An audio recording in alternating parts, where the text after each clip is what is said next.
નમસ્કાર મિત્રો.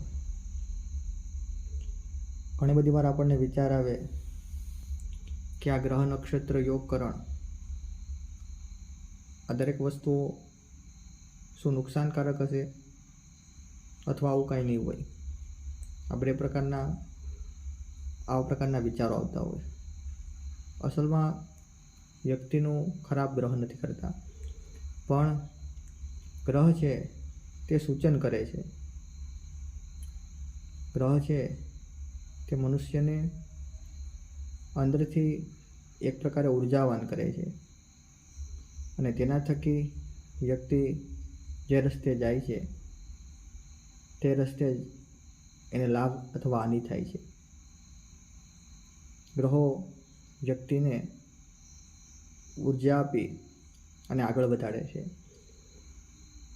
જે વ્યક્તિ તે ગ્રહો જો લાભદાયક ન હોય તો તેને નુકસાની કરાવે છે. સારા હોય તો લાભદાયક પણ થઈ શકે. ગ્રહો એક સૂચન કરે છે, દિશાઓનું સૂચન, વિચારોનું સૂચન, કાર્યનું સૂચન તે વ્યક્તિઓને ગ્રહ કરે છે અને તે પ્રમાણે વિચાર આવે, તે પ્રમાણેની ઉર્જા આવે અને તે દિશામાં જવાથી તેને હાનિ થાય છે. આ પ્રમાણે ગ્રહોનું કાર્ય હોય છે. નમસ્કાર.